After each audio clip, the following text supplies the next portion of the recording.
Hey guys, what's going on? My name is Gordon Masson alongside my co-host Matt Jericho, and we are here for Wrestle Talk episode 7.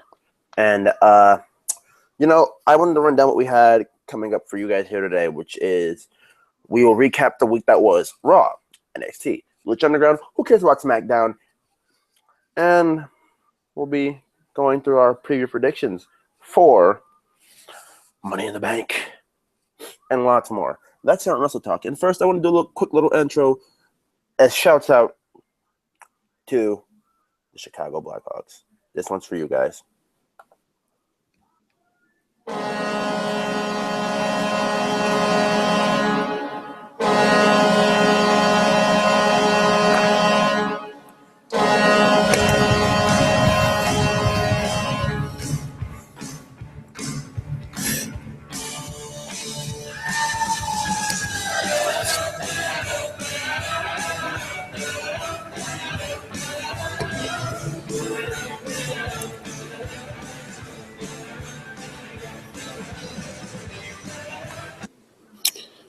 All right, that's that. If anybody was wondering why I did that, look, they're in the Cup. It's a pretty big time to be a Blackhawk fan. I mean, like I'm in Buffalo, Sabres first, obviously, but I'm a supporter. I'm a supporter not just because Patrick Kane's from here.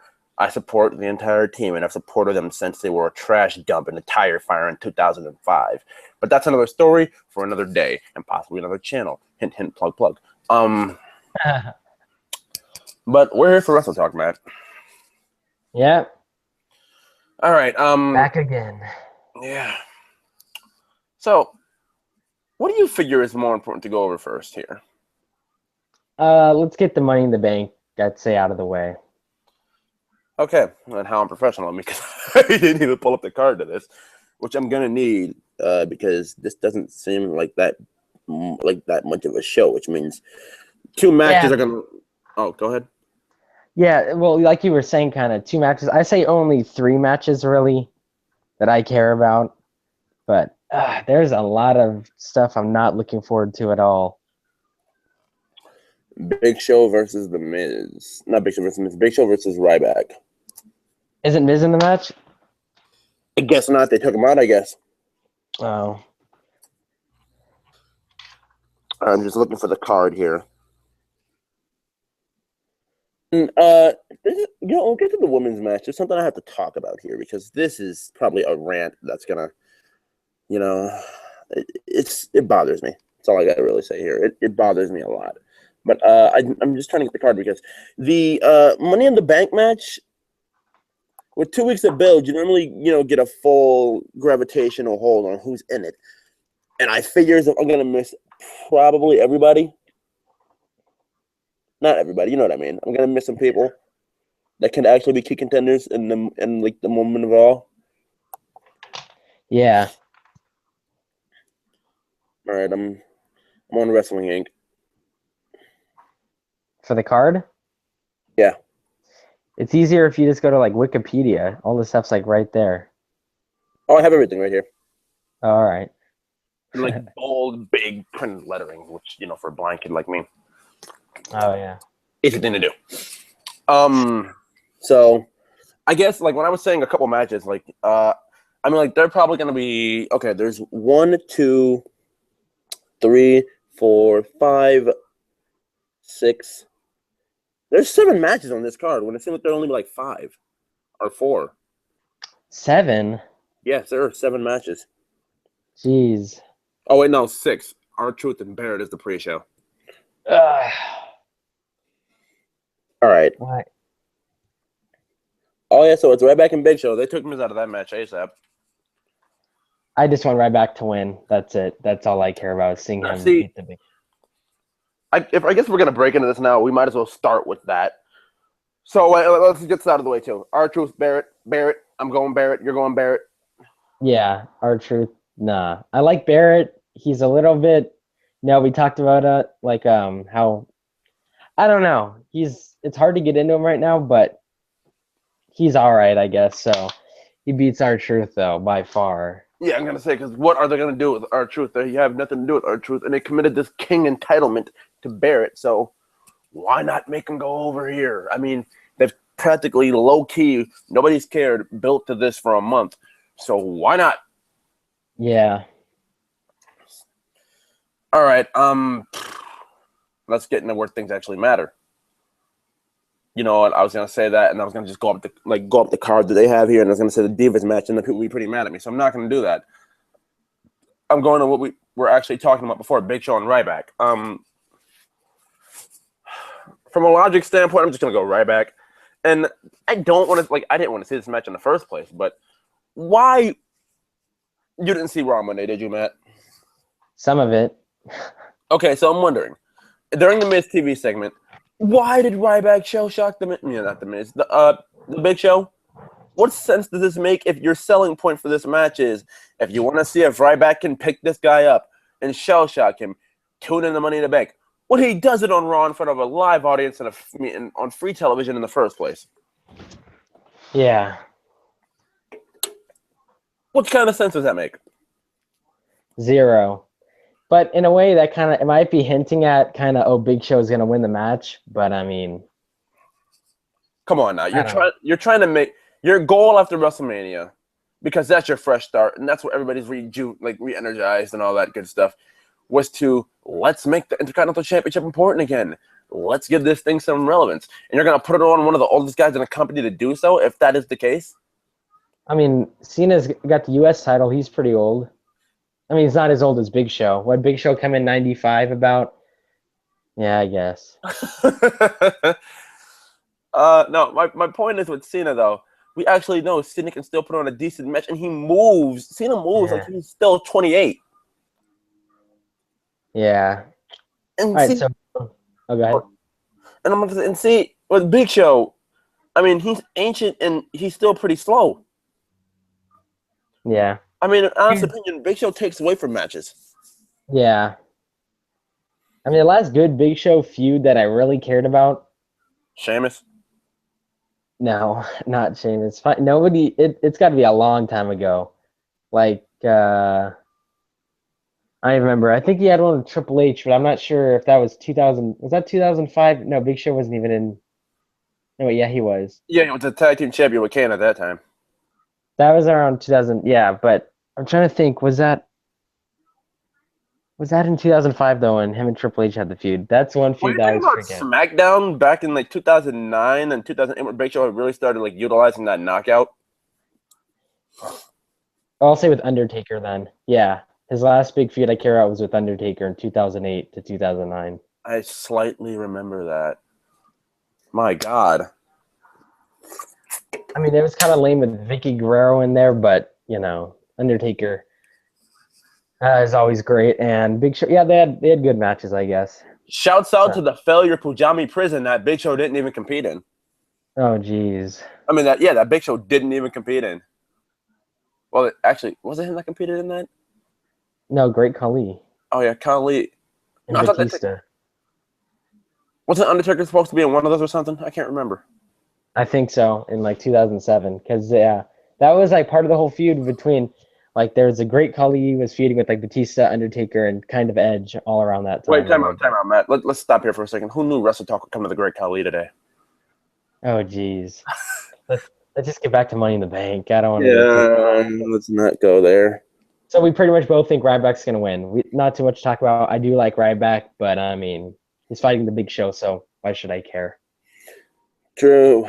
Tag team title match. The New Day versus the PTPs. Oh. They might want to throw a swerve, but I say New Day wins it. This is... I mean, how long have they had the titles now? 2 months? New Day's had them since Extreme Rules, which is back in April. Yeah, 2 months now. Dang, so... I see the New Day doing a lot more. I say New Day goes over, even if Kofi is in Money in the Bank in some sort of cheating fashion. Yeah. And then we get New Day wins. New Day wins. All right. Let's see. What's next? You know, I would have booked this. I'm gonna book this and actually like keep it important. Our final three are gonna be the main selling point of this. All right. The Davis Championship match. Nikki What you talking Bella, about? Paige.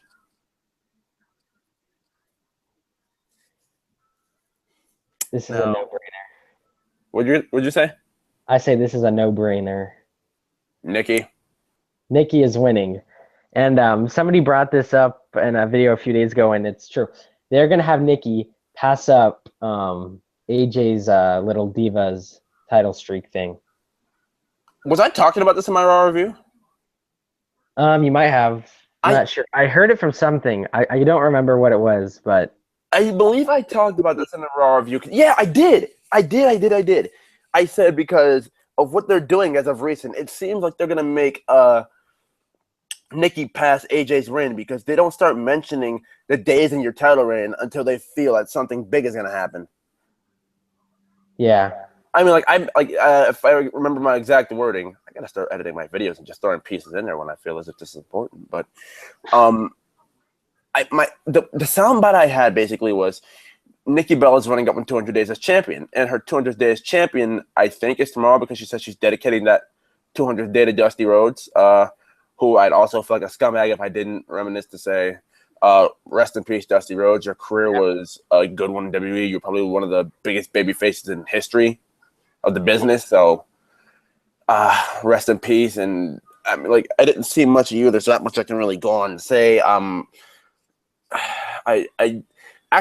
can't say this.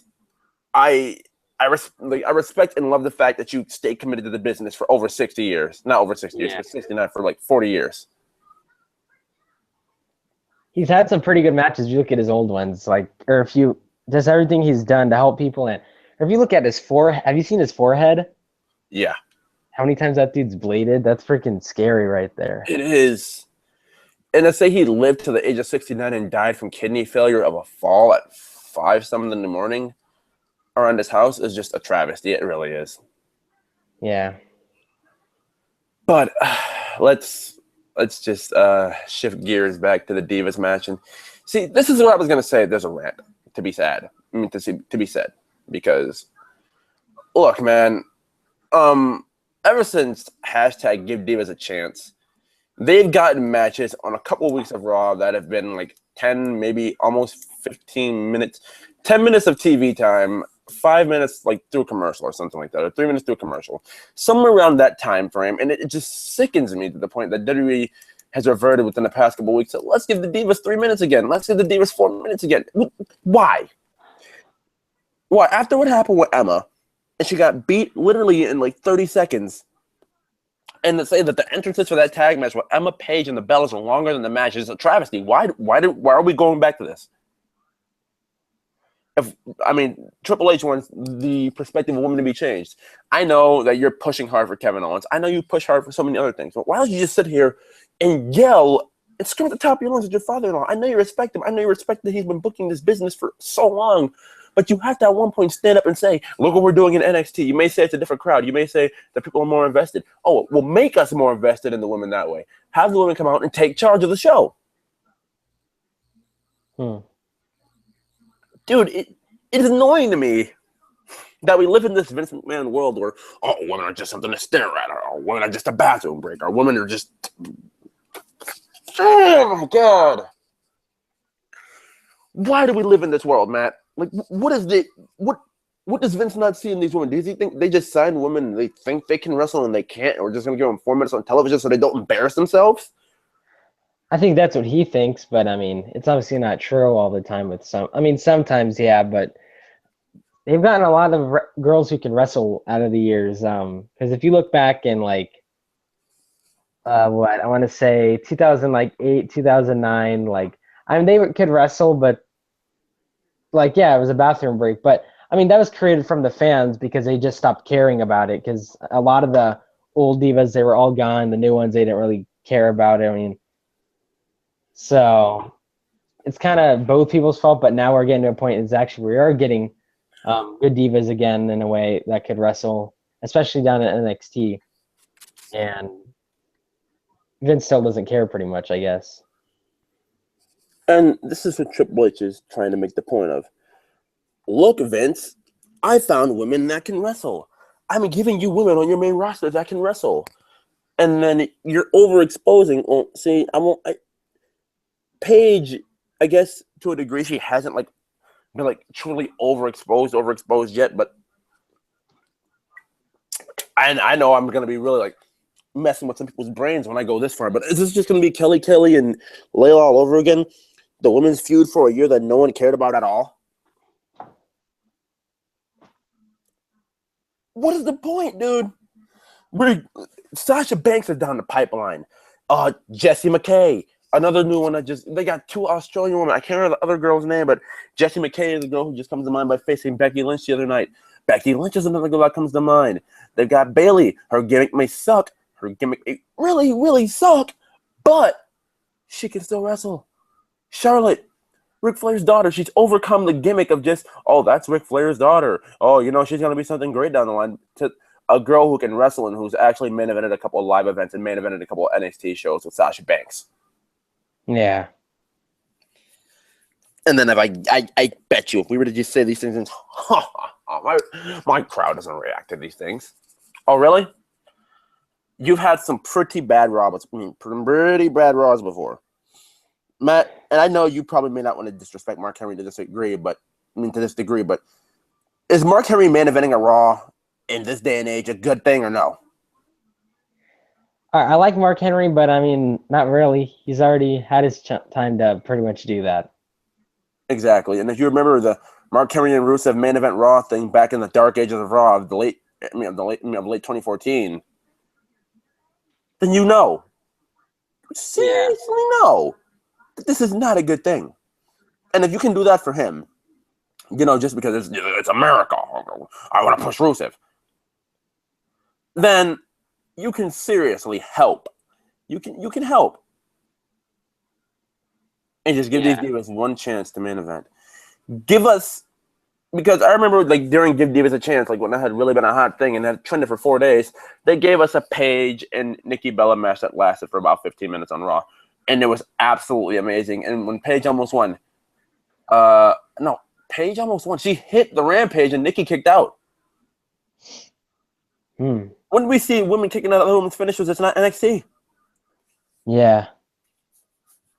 Dude, if you understand where I'm coming from with this, I mean, Matt, I'm not gonna say if you. This is what infuriates me, okay? Because I'm gonna give you a little backtracking story, right? And I'm sorry if I'm dragging this on, or if it's just it's all good. Okay, because this goes back to NXT. And I hate to keep dragging everything back there. And even through the indies, if you guys are even go back and watch some indie matches, I'll give you a good girl to check out. Mia Yim. She's a tag team partner. She has a tag team partner who you guys who watch NXT also know of, whose name is Letha Bates, and she's Blue Pants. Now you take her as a joke. Go watch them in the indies together. They're I think it's 2 CW tag team champions, 2 CW women's tag team champions. That just shows you they'd have enough courage to put a women's division for their championships, for their regular championship and tag team championship, and it speaks volumes. It speaks volumes. But my point is, this goes back to NXT Arrival where we had Paige versus Emma. I watched that match. I'm like, oh, so they're just gonna be nice and put the women's championship on the line. All right, this will probably get 2 minutes. Not 2 minutes. Yeah, 2 minutes out of the live special. I watch it, and I'm sitting here about 8-10 minutes in. Oh my god, I'm thoroughly invested. This is how I'm sitting here looking at the computer. And then to see the final ending of that match where Paige was at the PTO, which they should have stuck with just the name of the Scorpion Crosswalk because it fit who Paige was at the time. They should have just. It was a beautiful ending. I mean, especially see that which none of us have ever seen before. That was great. And then you go ahead and see more stuff like we all knew Natalya could wrestle, but you go ahead and see gems like Natalya and Charlotte at NXT TakeOver, and then Charlotte and Bayley, the whole respect thing at NXT TakeOver Fatal 4-Way. And then you're going to see Sasha and Charlotte at NXT TakeOver Our Evolution. Then you're going to see Rival, that amazing Fatal 4-Way that they had with Becky, Charlotte, Sasha, Becky, Charlotte, Sasha, and Bayley. And then it just continues to make you think, why do you still treat your main roster women like crap? And you know, your women's champion, not women's champion, your Divas champion in your main roster, Nikki Bella, you know it's a bad thing when she comes out and says, I'd rather be on NXT where I'm getting 15 minutes to showcase what I can actually do. You know it's a bad thing.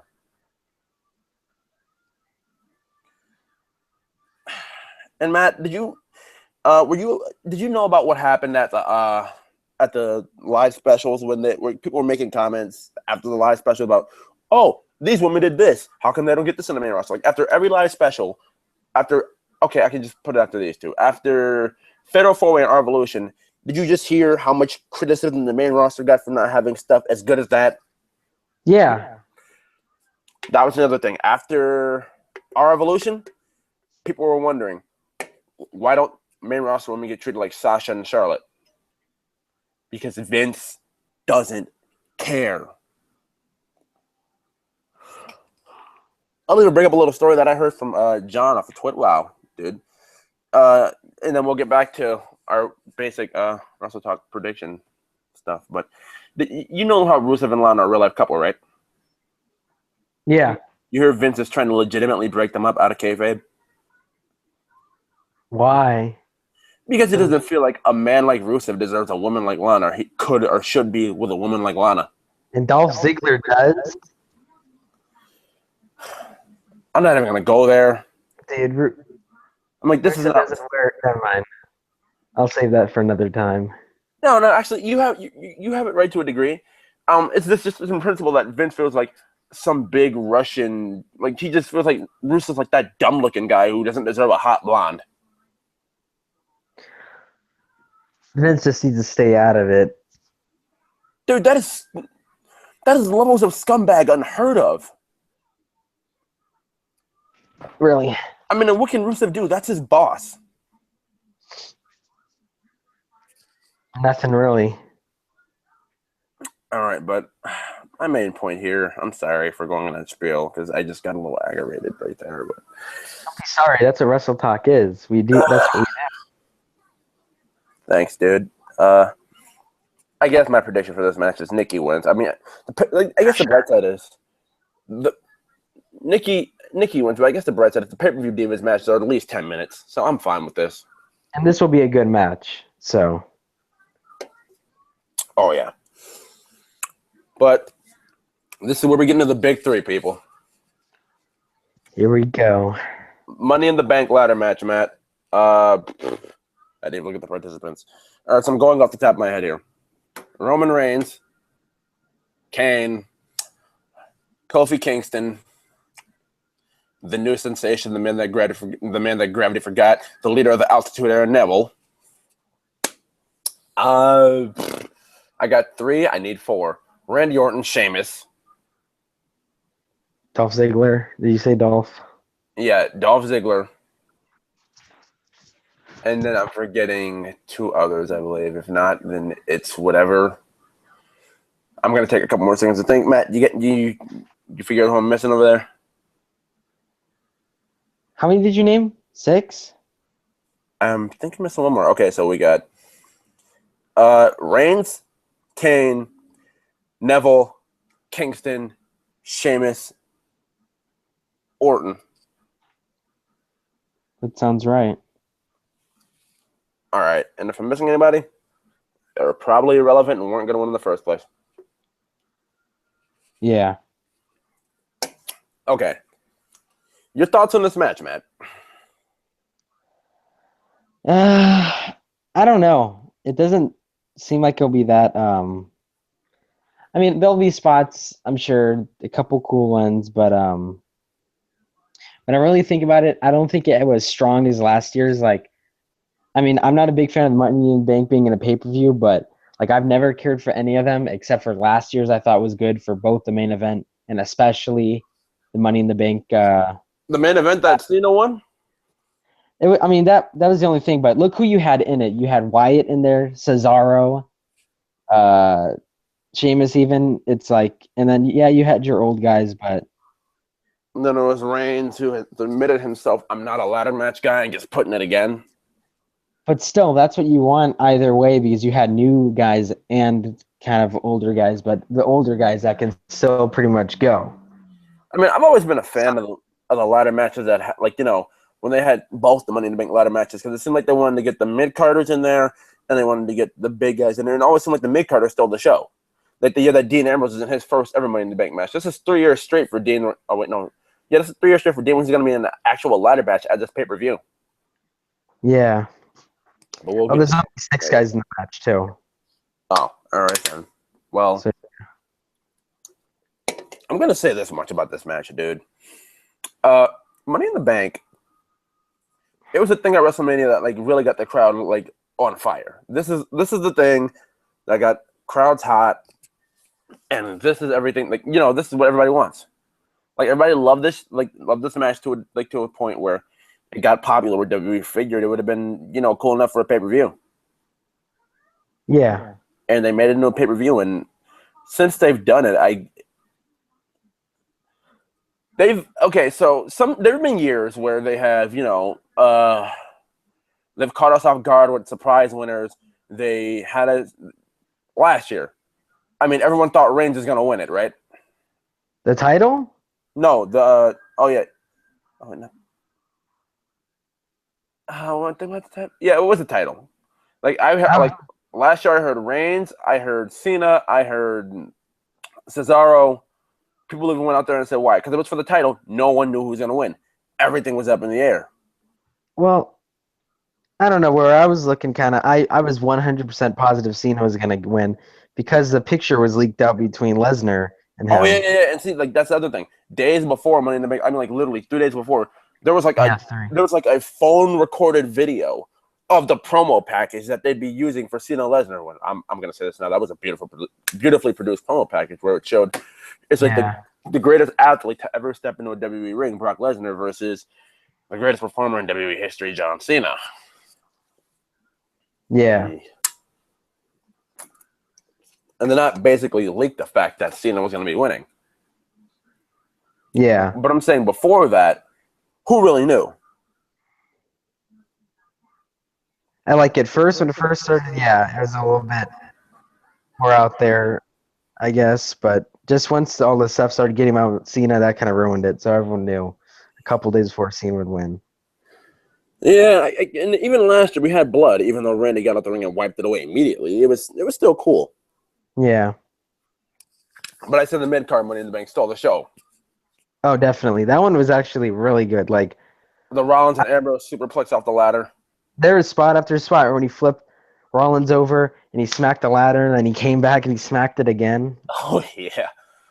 Like, and see, even as old as Rob Van Dam may be, the dynamic of him in a ladder match just makes fans just Yes. And he even like as old as I said before, as old as he may be, he still shines in these matches. Yeah. Like, dude, I love Rob, even though he's not around. Faves. But I guess my pick to win. See, that's what we talked about the other day, and I don't want to really waste this conversation by not bringing it up. But dark horse, my dark horse pick is Neville.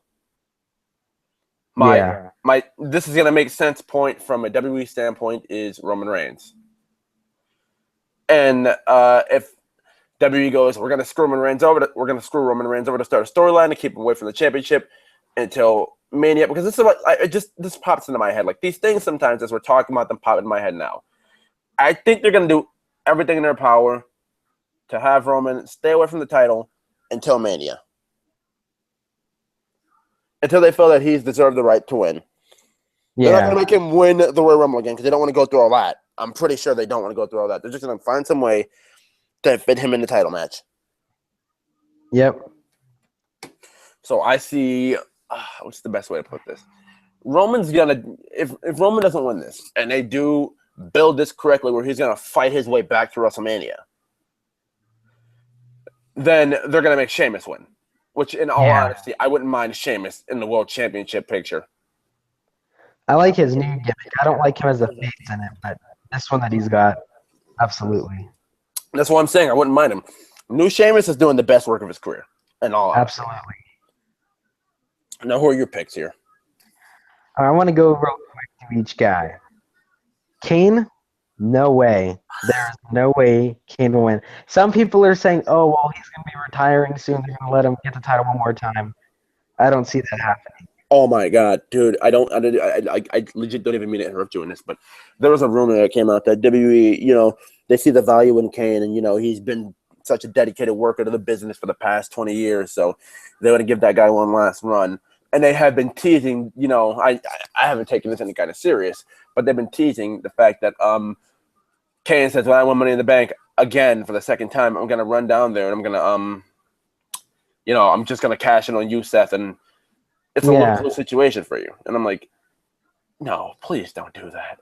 Let's say 7 years ago, if Rollins was in the business and Kane won it and would cash in on Rollins, maybe that would have been an all right feud. But now, no. And since Kane already said to himself he's not going to win, that they would kind of want to I guess keep that kind of quiet and then make it to be a shock, even though everyone would predict it. So Kane is not winning it. Kofi Kingston, no, I don't see him winning it. He should have won. If they really wanted him to win a ladder match, it should have been a long time ago.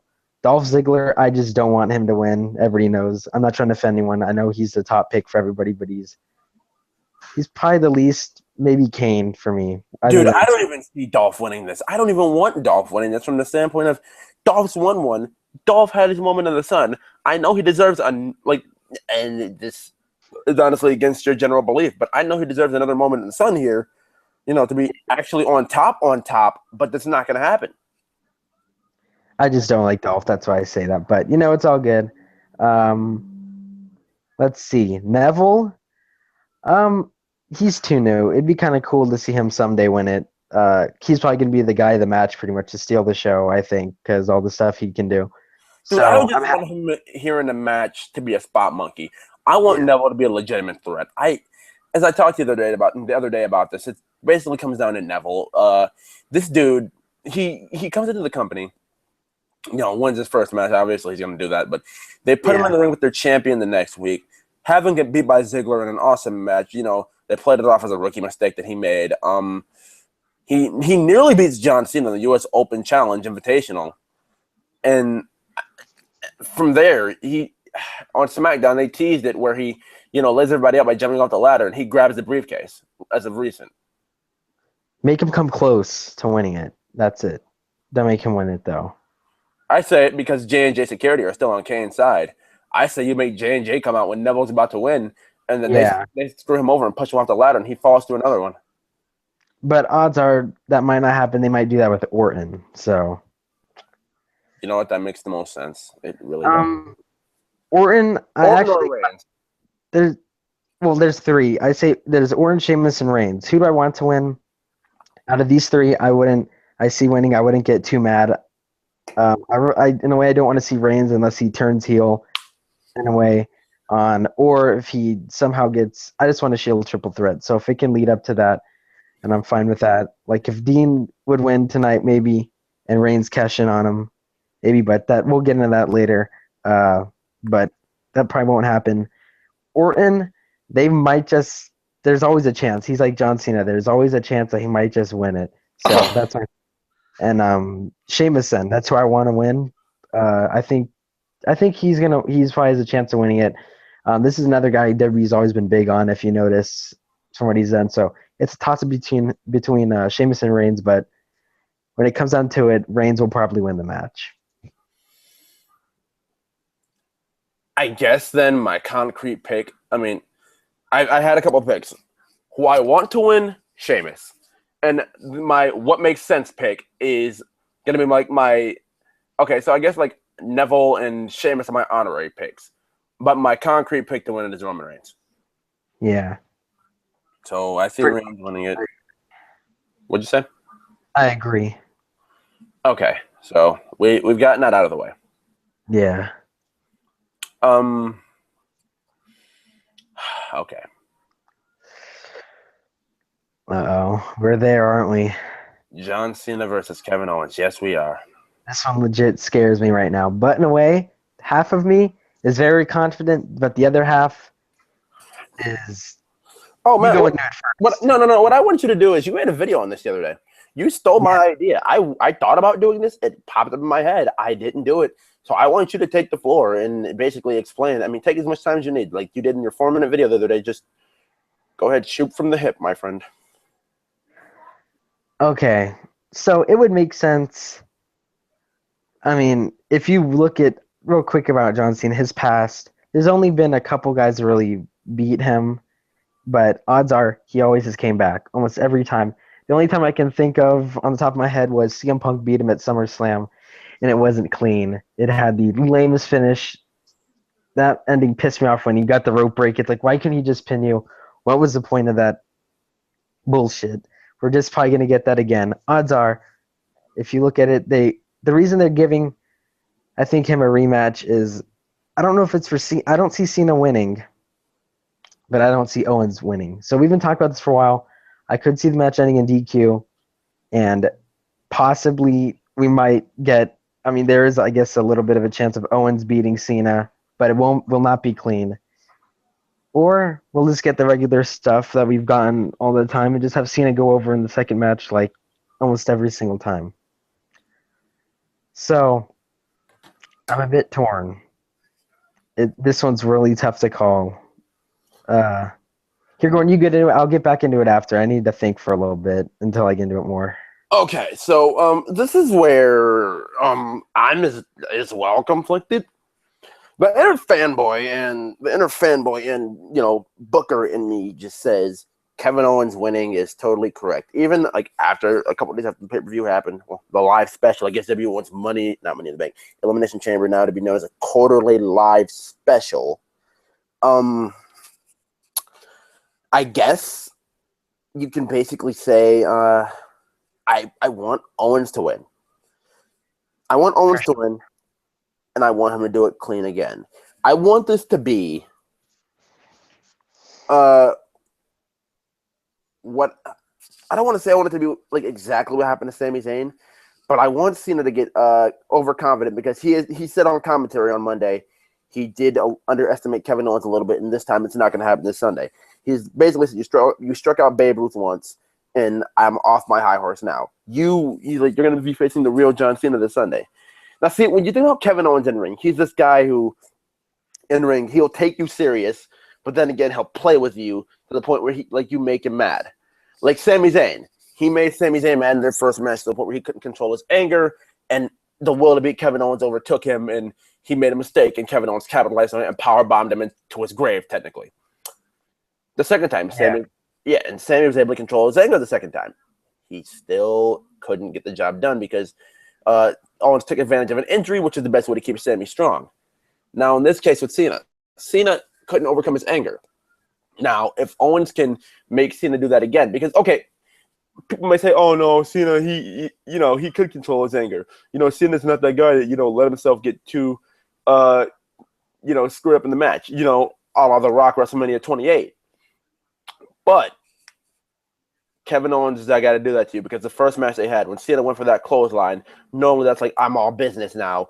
I'm gonna kill you now. It's over. It's done. You had your flurry. It's done. Now, Kevin Owens got clotheslined twice. Like normally, like Cena, I guess you could say Cena got into this dark side of himself that he'd been teasing for years. And I know I may be overdoing this a little bit, but like legit, think with me here for a second. Cena got into a dark side of himself. Like, he said, you're gonna see a whole new John Cena. He took Kevin Owens out the first time with the one clothesline. He twisted him inside out with the second. And then really wanted to get him with that third one, missed it, and then Kevin Owens caught him with the pop-up powerbomb and ended it. Yeah. Now, if Cena would have just went to business like he usually would and went for the shoulder blocks after that, maybe he would have had Owens beat. Actually, if he would have went for the A after that second clothesline, maybe he would have had Owens beat. But no, he just wanted to punish Owens. Yeah.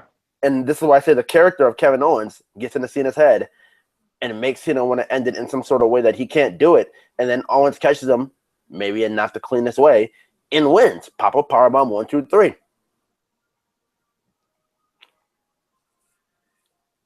My honest thoughts on that one, Matt. Do I think Owens will win? Yes. Do I think it'll be clean again? No. Do I think Kevin Owens could be, looked at by the authority during this match? Possibly. I mean, okay, how great would it be if we're sitting there watching Rollins and Ambrose in the ladder match, and then later in the night we see the authority watching backstage with Kevin Owens? Or Owens comes out and costs Ambrose a match. Yeah, or Owens comes out, costs Ambrose a match, and then he's like, Kevin Owens starts beefing with Seth Rollins. He's like, I came out because I don't like Dean Ambrose specifically. We got the little tease in between them on the ramp where Kevin Owens wasn't even acknowledged by Dean. Like, Dean just shrugged him off like, yeah, I don't care. You're out here. Move. Yeah. Go ahead.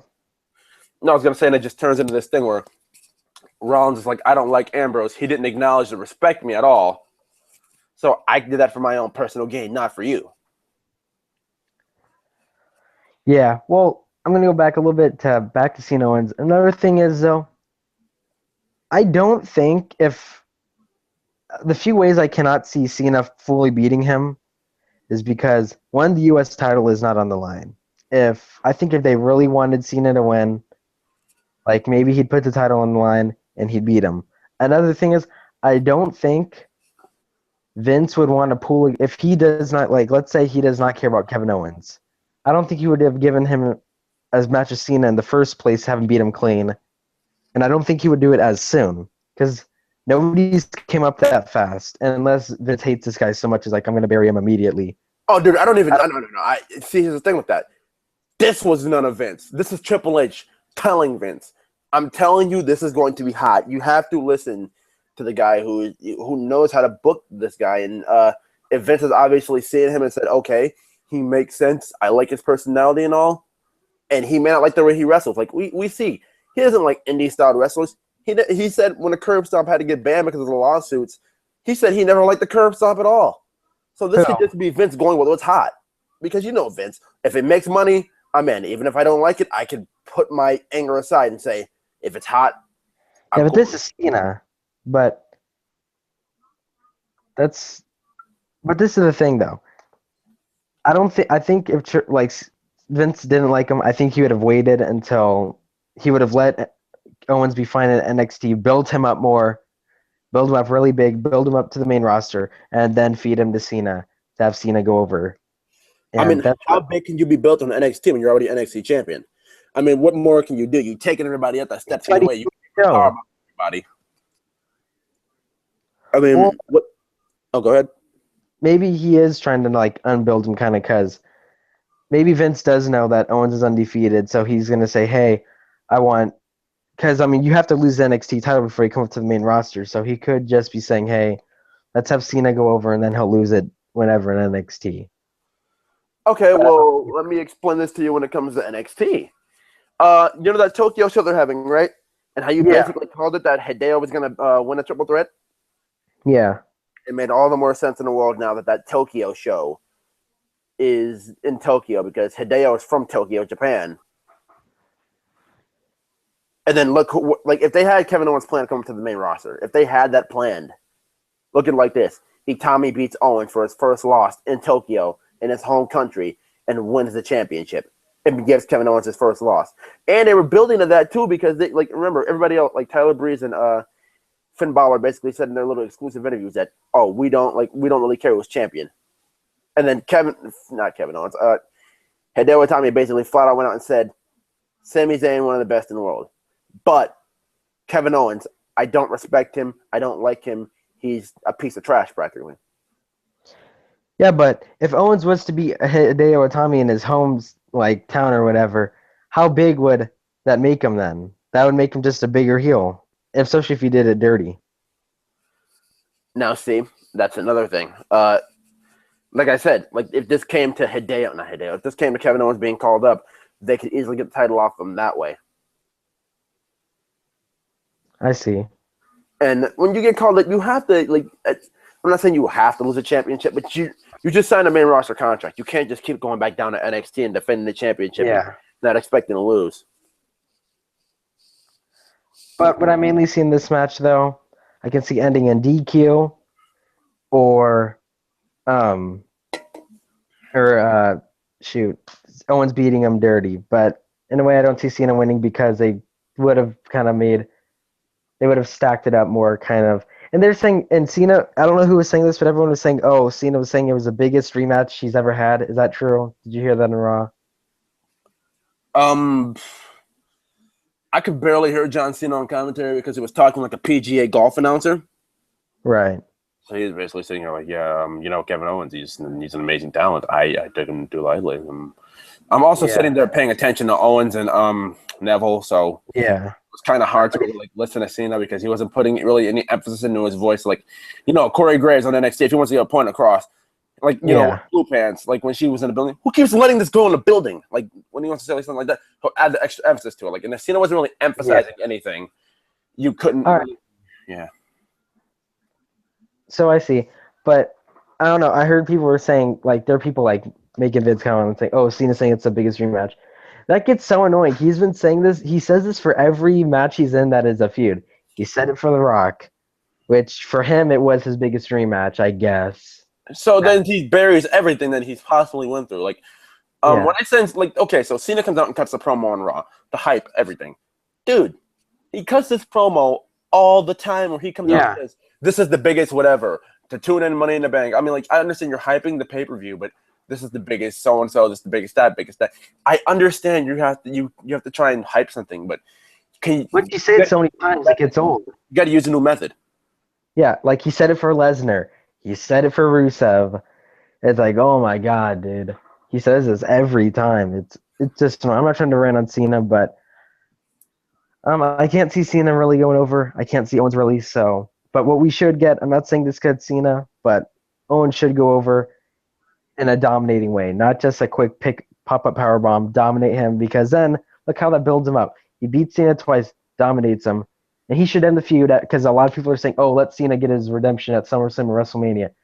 Cena does not need to beat Owens. What is it going to do for Cena? Nothing. I remember we talked about this the other day. I found an escape route to this feud that Kevin Owens does not get pinned. Yeah. Okay. Well, okay. Oh, what were you going to say? Well, another thing is, I'm not saying that it's going to do nothing for Cena because Owens is he's a big character or what, but Cena should not be the one to beat him pretty much. It should be a newer guy, I guess. Have him get beat. Lesnar, but I'd say have Balor beat him in Japan. That way, he's beaten by another NXT star and it doesn't hurt him at all. Yeah, that can work.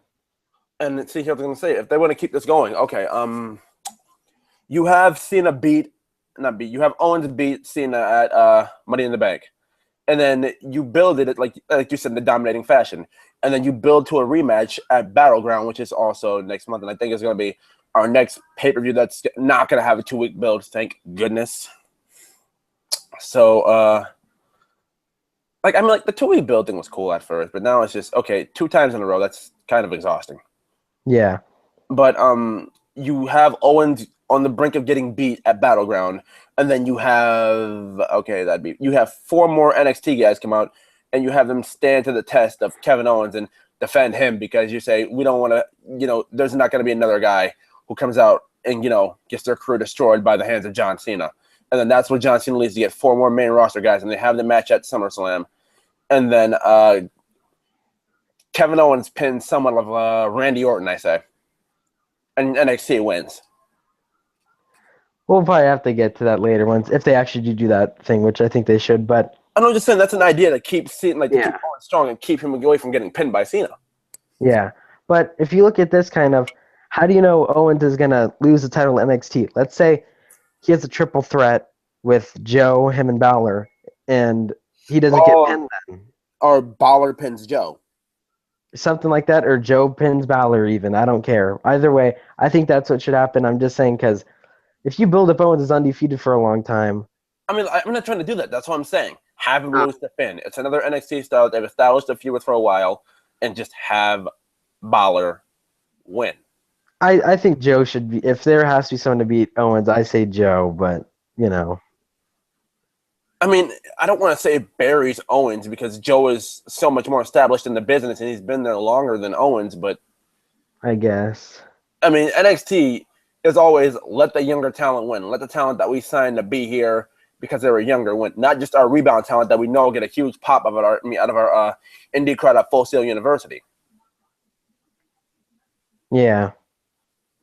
I mean, like, I'm not saying Joe doesn't deserve to be NXT champion, but he's one of those guys who deserves to be in the running but never really win it. And then not ever really win anything until he gets to the main roster, which is actually going to happen now because Samoa Joe did sign a not a main roster contract, a full-time WWE contract. All right. But I see Owens going over this month, Cena nearly winning next month, and then they have the NXT WWE thing at SummerSlam. Yeah, but that's the same old stuff, though. Why does Cena have to come close to winning? Why can't they just... Because it's WWE booking. You cannot have Kevin Owens just beat Cena or beat Cena dirty or continue to beat Cena dirty. They're not going to make their top guy in the company look that weak. It just can't happen. It just won't happen. It's not going to happen. Yeah, that's what I'm... Because then, look how it... I think he shouldn't get pinned for the NXT title because you can just keep building him from there. He gets bigger and bigger. Then when he finally does get pinned, it's a big deal. Same with Brock Lesnar because the bigger you build, but Brock Lesnar, that's with him. He's already an established star. He's been an established star for a while. The bigger you build him, the worse the fall. Look at Rusev. Yeah, but that's only because he got beat by Cena. What if Owens gets beat by a younger guy who hasn't even come up yet? So you're saying Owens gets beat by an established NXT star? Like when the NXT guy comes up, maybe not, he might not even be in NXT right now. Let's say just some new guy. I don't know, but you can't. What if it was Ambrose or something? Ambrose beats Owens? He's just an example that he doesn't have to, but somebody like that, a younger guy. This is why I'm just saying now. If you want to keep Kevin Owens strong, you make him lose a title where not many people are going to really watch it. Like, because if he doesn't come up with the NXT championship, we can just say he was beat for it, and it doesn't have to be like really like recaptured and seen. Like, on Raw, they don't show all the NXT stuff. They're not going to show 1,000 times on Raw. Oh, Kevin Owens was beaten like this at the Japan live event, live special. Yeah, he just loses it. He doesn't come out with it, and then he just moves on from there. I guess. And then he just keeps on doing what he's doing. Like, he's not really hurt by it because no one really like knew or probably was going to care much. That was at a Tokyo live special at 6:30 in the morning. Yeah. So that's what I guess I'm trying to say. All right. So I see the match ending in DQ pretty much, or sloppy finish. I see sloppy finish. I see overbooked nonsense sloppy finish. Yeah. Or we can get a swerve and just have Cena totally kick his ass like usual. My God, no. Okay, so no one heard my poem a long time ago. I'm gonna basically do this one more time. Okay. Cena. Oh my God, I just can't. The anger is flowing through my veins, Matt. You have no idea. Okay, so the internet hates Cena. At least that's what he thinks. But we don't drink his Kool-Aid or his soft drink. Cena grants wishes while Owens beats asses. If Cena wins at Money in the Bank, everyone stops watching in masses. But I'm not a rapper.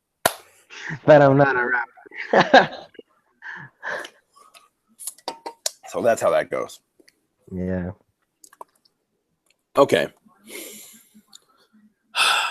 So I think we've digested our point here. We've beaten the infinite drum to a hole. Yeah. All right, so we're on our main event here. WWE World Heavyweight Championship, Seth Rollins versus Dean Ambrose. Rollins for the win, correct? Yep. And see, it sucks because Dean has been untouchable since Elimination Chamber. Like, Rollins, there has not been one time where Rollins has got any kind of advantage on Ambrose at all. Oh, so this is it then. He's winning. Oh, yeah, and that's the thing with WWE. If we give you the momentum through the pay-per-view, you're most definitely going to lose. Yeah. Last example I can think of, even NXT. Tyler Breeze had all the momentum in the world going into the match with Balor. What happened? Tyler Breeze lost.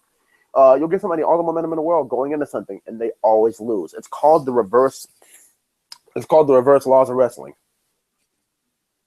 And it sucks. It really does. Like Yeah. you build this guy up on all these TV shows and then he loses. I mean, if Ambrose loses, he can't lose decisively.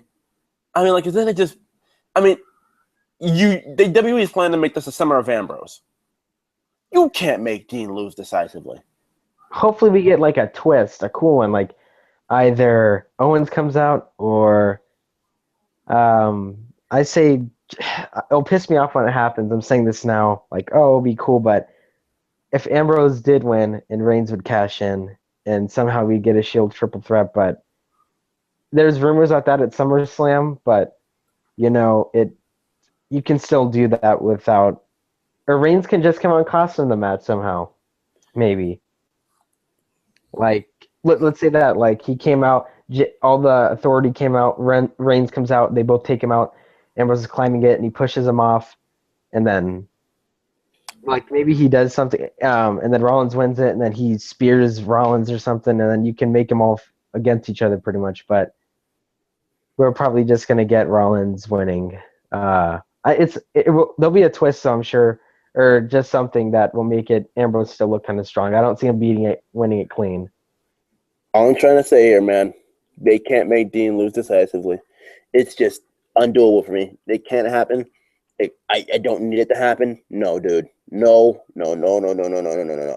My basic reasoning here is just this. Dean has been built up. Like, he's the biggest pop of the show. I mean, like, yep. And they've gone out of their way to make him, basically beat Seth. Like, this is how big it's been. Dean hasn't been pinned at the last two pay-per-views. And, like, wow, people go like, wow, you say that. But for a guy who has lost 10 straight months of pay-per-views since the Shield ended, this is the big deal. I mean, they practically made him pin Seth last time. Dirty finish or not, he pinned Seth. Yeah. And, I mean, if he was to win tonight, it'd still be a big deal because if you look at what happened to him last year, Money in the Bank, then 1 year later he wins a title. I'd like that, but that's not, like I said, not going to happen. But I hope he wins it soon, like around SummerSlam, or if there's a payoff for Mania, because this guy's just awesome. And he's extremely over, so. Dude, he legit the biggest pop of the night. I mean, like 2 weeks ago, I had a problem with Dean Ambrose only being a part of the last 2 minutes of Raw. But I hate to say that pop was worth it. It really was. Like, to hear that building explode over Dean Ambrose was just, the man is finally getting what he deserves. I mean, for WWE to come up like before WrestleMania and say they know what they have in Dean Ambrose and they know like they're gonna push the guy to the moon. They're gonna put a rocket. They're gonna stick the rocket up and just shove the guy to the moon. It means the world to me as a huge Dean Ambrose. Like, I am one of the Marcus Ambrose people in this room. Yep, I am. Or when he won last month, I was literally silent. Like, it shocked me. Me and you both sat. I didn't see your face because I was on the phone the other time, but I'm pretty sure both of us sat here with this face. I was like shocked. And Ambrose, out of the new guys, he's my favorite. Out of probably Owens is probably second, but and I'm a big Owens fan, but Ambrose is the only guy that I like more than him. That's new. I could agree with you, and I just found a definite way that they can make Seth and Dean both look strong at Money in the Bank. How? Say they both go up for the title, right? Yeah. And then, what do you call it? They both go for the title. They both unhook it instead of fighting each other. Like, Dean's punching Seth in the face, but he's unhooking it at the same time. And then Dean realizes Seth's trying to pull that strategic move. Beat me up all you want. I'm just going to grab the title while you're doing that. And then Dean realizes that Seth falls down with it, and so does Dean. But, like, no one has maintained position of it, and they both dive on it. Whoever would have maintained first position, which would have been Seth, but then, like, let's say Dean kicks him off the title and grabs it. One ref comes in, says Seth wins. One ref comes in, says Dean wins. They argue to the point where they can't decide it, and then the authority comes out and approves Seth as the winner. The odds are that's what we're getting. Or, like, Ambrose unhooks it, and then Rollins takes it. Oh, yeah. Just, like, Ambrose unhooks it like he's going to grab it. Rollins climbs a ladder and just jumps and grabs it out of midair, and Rollins wins. like Ambrose is like they're hitting each other, and then while Ambrose thinks he can get it, he doesn't notice that Rollins has it also. Right when he unhooks it, he pretty much undid it for him, and Rollins has to do is jump down. So wait, we basically sat here and thought of we just sat here thinking for weeks, how is he gonna win? How is he gonna win? How is he gonna win? Like we sat here just aggravatingly we couldn't do it. And then in literally 2 minutes, we booked 3 different ways of how they can do it and how Seth can look strong and Dean can look strong in the very end of it.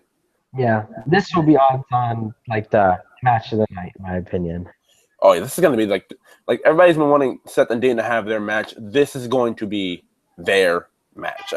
They can have that one match. This will be the one match that they have that'll Seth and Dean have had a lot of cool matches, man, but this is the one. Yeah. This is going to be the one that sticks out. I can't wait. I really can't. But okay. All right. So we're both calling Seth for the win, right? Yeah. All right. How long have we been doing this here? An hour and 10 minutes. All right. So we still have time to go over a couple other things, right? Yeah. All right. So basically, in going over what's been happening, we went over Raw practically. We practically have gone over everything that's had happened here. So NXT this week, dude. What'd you think? Pretty good. I mean, I like a what? They squeezed 6 matches into an hour. Yeah. I still need to go back again and watch the main event with Joe. And I mean, we watched it, but I want to watch it again. Joe and Angelo Dawkins. Yeah. But the commentary with Owens and Graves is just too good. I want to go back and see that again. I already talked about that enough on the review. If you guys haven't watched it, you should watch it.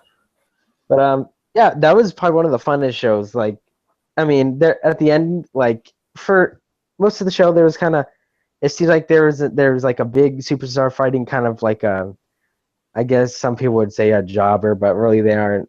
I mean, I don't know what you want to call it, but it was a really fun show. And then the main event is where everything went down. Next week we are getting Owens and Joe. That match I can see probably another match going to DQ or something happening, like Owens gets counted out or something like that. Okay. Also, you've changed your stance on it. Yeah, what did I say before? Oh, you said that you see, basically, you see it going down with a finish. Like, basically, you said you seen a finish coming, like a screwy finish with a finish, and I basically seen something that was indecisive. That, but I can see count out or DQ, and then Regal coming out, like making it look like he's gonna have another match tonight, but somehow extending it. Or I was saying he's probably gonna make it a triple threat in Japan or whatever. That's what I see. Oh, so it's gonna be like a la Tyler Breeze. You get your number 1 contenders match, but then yeah, you may get screwed out of it. I mean, you may have it, but we're gonna add multiple people to it so you can get screwed. Yeah, so it'll be a 3-way between them, and then you can then the following week you could finally get into Owens and Balor because they haven't done anything yet. I mean, they've had the match before. Ever since he won the title, or not won it, but beat Zayn, and then Balor won the number 1 contenders, they have not had him on TV really. Yeah, they really haven't, and I mean, like, I guess you could just go with this week. Yeah, as you said before, Owens gets disqualified, and then you still have what's today's date? You still have time. This week is going to be okay. So here's my timeline for this. You can have Owens get disqualified, walk up the ramp. Oh, well, I guess Joe won. Still wasn't pin or submitted though. Yeah. And then he can walk out, and then Regal can meet him at the ramp. Kevin, I got something to tell you. What? Joe won, right? Yeah, but only by disqualification. So that means, within logic, he gets a title shot against you next week here on NXT. And then Kevin Owens' face after that. Wait, what? Oh my God, Kevin Owens' face would be golden after that. So they do that title match. Owens wins in a screwy cheaty where like he'd uncover the turnbuckle post or something like that. Joe would run up into him to do that kick, that running kick that he does. Yeah. And then he misses that, hits his knee, comes down, can barely stand, and put pressure on it. Owens pops him up somehow for a pop-up powerbomb. I say they need to save the pop-up powerbomb because if they're gonna have a bigger match, then wait for it to be at the biggest time for him to do a pop-up powerbomb. I say Or like just have him roll him up by the trunks, Yeah. and like use the knee for leverage. Yeah. And then Owens go in that way. Yeah. And then from there, you just move on. The next week, like you have 2 weeks for Owens and Balor after that. I think 2 or 3 weeks for Owens and Balor. Yeah. So we just see what they do from there. Uh-huh. But funniest moment of NXT this week, Tyler Breeze and Bull Dempsey. Oh. You hate Tyler Breeze, but you know it was great. It was. Like, okay, so half the match is just Tyler, not half the match, but a good chunk of the match is just Tyler Breeze, trying to fight, and then he ends up in a headlock from Bull Dempsey. And then he gets out the ring, runs from Bull Dempsey while the ref's counting, and the crowd chants first, Mini Rhino. No, not Mini Rhino, Baby Rhino. And then they chant, cardio, cardio, cardio. Because he's getting tired. Then he gets like a cramp, like, when you're running in the sand, like, you're going to get cramp. And then Breeze comes in, throws him in the ring, hits the beauty shot, and beats him. That was brilliantly executed by Tyler Breeze to know that Bull Dempsey doesn't know what a treadmill is.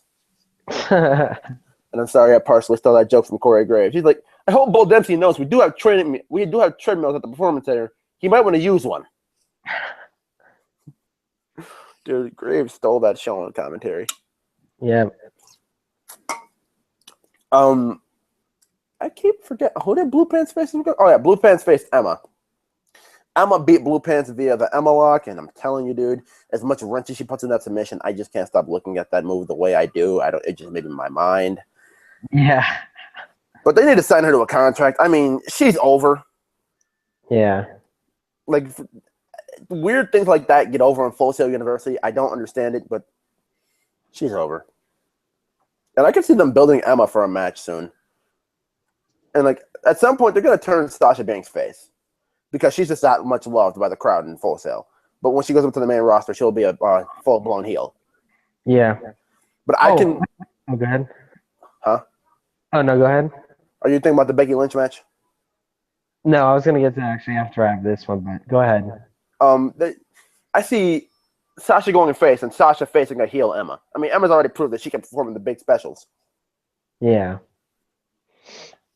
So Sasha versus Emma, I can see it happening in the near future, but that's a little bit down. That's a little down the line. Or maybe we get Sasha, Emma, and Becky. Mm-hmm. But Becky, she had a match, and this was like they showed the standing O that she got at TakeOver basically, and Becky versus Jessie McKay was absolutely brilliant, dude. Like Jessie McKay got a great amount of offense, and she had Becky reeling on the ropes. And I guess from a standpoint, they couldn't really find anybody for Jessie McKay to go over. I guess their desperation option was Bayley, but that's unless they're like saving Bayley for something. Yeah. And they did put it over on commentary that she hasn't been at the Performance Center training lately. So Jessie McKay is signed to WWE and with another Australian girl, and I can't remember who the other girl is. I'm sorry, I cannot remember her name, but I will look into that. Mm-hmm. But she basically came in at the tryouts they had at Full Sail when they signed Uha Nation. Oh yeah, huh? Yeah, but what you have to say about the Becky Lynch match? Oh, isn't that one that's actually in the same? I thought we were gonna get to that after, but isn't there a 6-man tag next week with who is it with? Carmella and Enzo and Cass and Blake and Murphy and Alexa. Yeah, that match I want to see. And see, I want Blake and Murphy and Alexa to win, but from a storytelling standpoint, there's no reason for them to win. You have to have Enzo and Cass and Carmella go over here. Cass to win. Yeah, they have to go over here. I want them to win. Yeah, I guess they're winning. I mean, I could see how they do it. I mean, I could see how Enzo, Cass, and Carmella lose, but they look too strong of a unit to lose right now. And Blake and Murphy just look too cocky. Yeah. And I mean, I guess you can continue the story. You have Carmella and Sasha go outside the not Sasha. You have Carmella and Alexa go outside the ring with Alexa getting beat up by Carmella, and then you have Enzo and Cass get the pin on Blake and Murphy so they can have a rematch. Yeah. And then I guess Blake and Murphy lose the titles at the next special, or not even. They can lose them at the NXT show. But I mean, like if you really want the big moment for Enzo and Cass, I mean, and they're finally being taken seriously. They're not like the. I don't want to call them a comedy act, but like they are a comedy to a degree. But they've taken themselves seriously, especially with the promos they cut this week. And I guess you go from there. Mm-hmm. So, what's the best way to put it? Blake and Murphy lose, and then it's at least so Blake and Murphy lost for the titles. Yep. All right. Anything else you wanted to hit on from NXT? No, but I can't wait for next week's show. Oh, neither can I, dude. Oh, I think there was one thing I was gonna hit on here.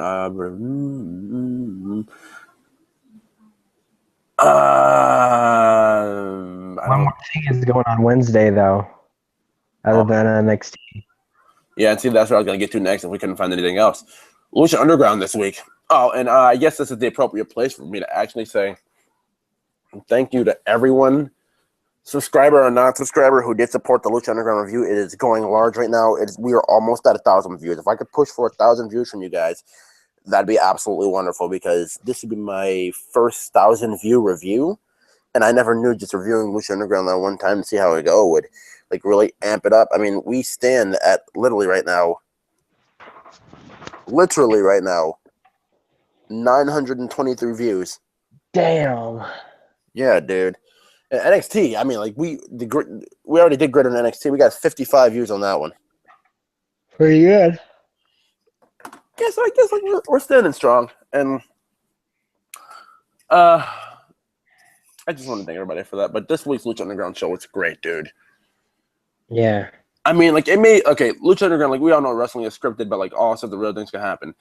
Lucha Underground is one of those shows like they write out and tape like it's an actual TV show. But here's the thing for it, though. Here's the thing. They do it to perfection, and it's a great way to write wrestling. I mean, who would have ever thought to write wrestling in a let's do this as if it's a scripted TV show thing, where like if you screw up, in a live segment, we don't let that happen. We're going to redo it to the point where you do it perfectly. Yeah. This is a brilliant idea. It really is. It's more like in a legit way, pretty much. Matt, what was your favorite thing about Lucha Underground this week? Oh God, probably the tag team match, 3-on-3. The trios tag? Yeah. Even though how I was saying, there's one person in there I didn't like, but everything else was absolutely epic. Just spot after spot. I want to watch like something like that again. So. I mean, I know I'm not that far in Lucha Underground, but I honestly think the Disciples of Death are the next trio of tag champs. They're pretty cool. I like those guys. They are, and I can't remember the other girl's name. I still have it in my phone in my notes, but she basically said Mia Mortes at the very end. She almost killed Dario Cueto. She practically said that he wanted to be in the race for the Lucha Underground World Championship, and Drago basically won his match against.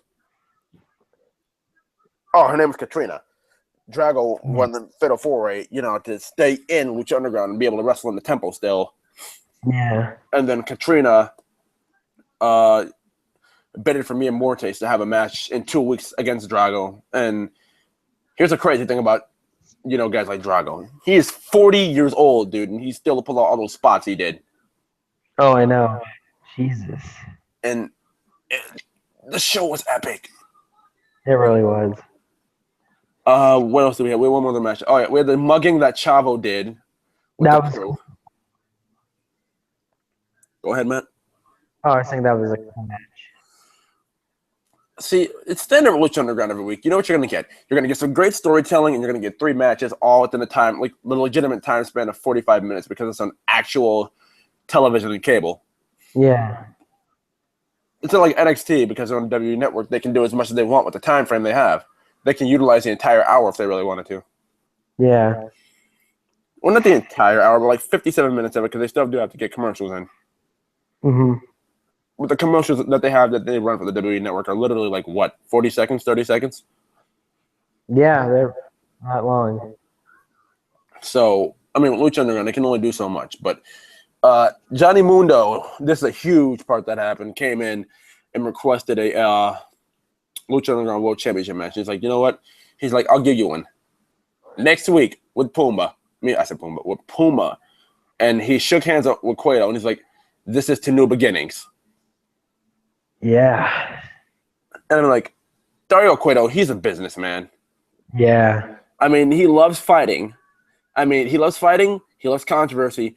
That man, in realistic terms, not just like Triple H, who does it from in kayfabe, from a heel perspective, but in kayfabe, Cueto, from a business perspective, legitimately does what's best for business. You want to see somebody who does something best for business? Go watch Lucha Underground and see what Dario Cueto does.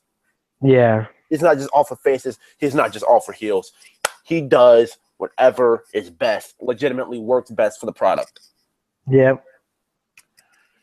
So, what else do we have here, Matt? We did NXT, Raw, and Lucha Underground. What else do we got to get through here? Let's see. Nothing too much comes to mind at the moment. All right, well, I think that's gonna be it for Wrestle Talk this week, guys. Matt, you want to go ahead and shout your stuff out? Yeah, you can follow me on YouTube or subscribe at Matt Jarrett Show. And they can find a Wrestle Talk preview if they haven't seen it. Yeah. I'm probably going to do my next Wrestle Talk preview in just a little bit. Follow me on Twitter at WCW and Wrestling Amino and Invasion 31. So, yeah, man, thanks. All right, dude. And you can also go up and see his Kevin Owens John Cena video in entirety of what he was saying and what he truly thought about that situation. So, that's how that's gonna work. Yeah. All right. And one of these days, I mean, like, serious. No, because I was gonna say because of how streaming services work, we can't really do this, but we'll see when a stream works perfectly one of these days. And I guess we'll probably. I want to say that we will. If anybody's looking for live reactions from me and Matt, there will be up at some point. Yeah. But maybe not a full show. Maybe like just a match or something. Maybe a match that we like really look forward to. Like maybe just that. Like, let's say if there's something that happens at like SummerSlam, let's say maybe possibly. Yeah, I guess we could do that, and we probably just go hang out for that because, I mean, like as a lot as we probably getting, the local recording system is not the best thing for you to be using these things for. Yeah. All right, so let me shout my stuff. Twitter.com at gmaster90twf. Still working on that. I'm still working on that fight master fight thing. What was the time I was gonna say from there? Yeah, Twitter. You can also comment. I encourage you to comment. I mean, like, I'm pushing rockets to that comment section below. Like, just comment. You can comment down below. You can, I guess, you can comment. You can do everything. What else am I forgetting? You can like this video. You can subscribe to this channel. I mean, if you want to go back and see that Lucha Underground video, you can subscribe to this channel. I mean, that's all I'm asking for you. Up, down, wherever we're going, you can subscribe to this channel. But in all seriousness, we will see you tomorrow night, guys, for the Money in the Bank review. Oh yeah. And after that, I want to, say I have come a long ways personally, and Battleground will be the 1-year anniversary of me stepping foot onto YouTube. So I want to thank everybody who's stuck with me from the very beginning and who has watched my content from the very beginning. I really appreciate it. And I'm thanking you guys for supporting me from the bottom of my heart, even from crappy camera quality, with half the video being like this on my head, and I don't even know where the camera is because I didn't have a front camera on my phone. By the way, my mohawk looks great. No, I'm just kidding. But I do thank all of you who have supported me since then. So I want to thank you very much, and thanks for watching. And Matt, thanks for supporting as well. And thanks to you too.